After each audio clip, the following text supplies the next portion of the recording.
देखिए, पहली बात तो मुझे लगता है नेता प्रतिपक्ष होने के बाद भी राहुल गांधी जी के बारे में जो संज्ञा प्रचलित थी, जिस शब्द का प्रयोग अब नहीं होता है, मानसिक रूप से वो वही है। जितने लोग यहां पैनल में बैठे हैं, जरा चेक कर ले जाके, गवर्नमेंट ऑफ इंडिया का मीनिंग क्या है इंडियन स्टेट में। उसमें centre and state both governments are included under the definition of state. जब हम सरकार की बात करते हैं तो भारत के संविधान के अनुसार सरकार केंद्र भी है, राज्य भी है। मतलब ये आदमी अपनी सरकारों के खिलाफ लड़ने को तैयार है।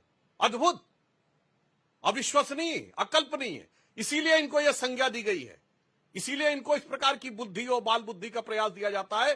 जाके संविधान जो हाथ में लेके यूं यूं करते हैं, उसमें स्टेट का मीनिंग क्या है ये तक नहीं पता। अब आइए विदेश, अब आप कहता हूं प्रभाव की बात, तो मैं बताना चाहता हूं इनकी सरकार में किसका प्रभाव था। नटवर सिंह इनके फॉरेन मिनिस्टर रहे। उनकी किताब one life is not enough में लिखा है, सबसे बड़ी चिंता की बात यह थी कि अमेरिका का बहुत गहरा प्रभाव मनमोहन सिंह की सरकार में था। और उसके बाद वो लिखते हैं कि इतना गहरा प्रभाव था कि अमेरिका नहीं चाहता था कि वो फॉरेन मिनिस्टर रहें, इसलिए वो हटाए गए। तीसरा उदाहरण देता हूं, विकीलीक्स के बिल में, मैं ये नहीं कहता हूं जो कुछ लिखा वो सच है, मगर आज तक कांग्रेस ने खंडन नहीं किया है। हिलेरी क्लिंटन ने कैसे कहा कि मोंटेक सिंह अहलूवालिया बनने वाले थे फॉरेन मिनिस्टर, फाइनेंस मिनिस्टर। ये प्रणब मुखर्जी कैसे बन गए? ये कैसे हिलेरी क्लिंटन को पता था कि मोंटेक सिंह अहलूवालिया बनने वाले थे? इसलिए कह रहा हूं। और राहुल गांधी बकौल विकीलीक्स, जिसके लिए आज तक खंडन नहीं किया है, जिसमें उन्होंने बहुत साफ साफ ये कहा था यूएस डिप्लोमैट से कि साहब भारत में लश्कर तैयबा जैसे मोहम्मद उतना बड़ा खतरा नहीं है जितना हिंदू फंडामेंटलिज्म खतरा है।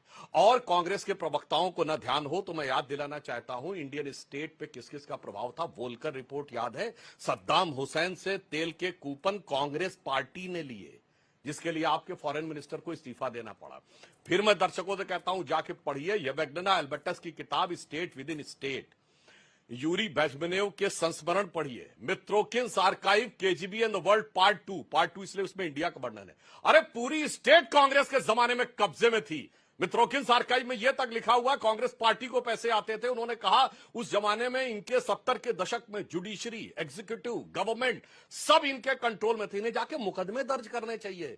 मगर अतुल साहब बहुत सोच समझ के बोलिएगा, उन्होंने लेटर्स की कॉपियां तक कोट कर रखी हुई हैं। इसलिए किसके जमाने में स्टेट गिरवी रखा हुआ था, किसके जमाने में भारत स्वाभिमान के साथ उठा हुआ था, ये हर एक व्यक्ति को पता है। इसलिए मैंने आपकी सरकार के अंदर, बाहर की सरकार के अंदर के बात कोट की। इसीलिए जब यह कहा गया है कि भारत वास्तविकता में स्वाभिमान से 2014 में उठा, इसलिए लंदन के संडे गार्डियन ने अपने एडिटोरियल में 18 मई 2014 को लिखा कि 16 मई 2014, जिस दिन हमें मोदी जी के नेतृत्व इस पर बहुमत मिला, उसका शीर्षक था India second tryst with destiny. उसमें कमाल की लाइन यह थी कि 16 मई 2014 should be remembered in Indian history as the day on which Britishers finally left India.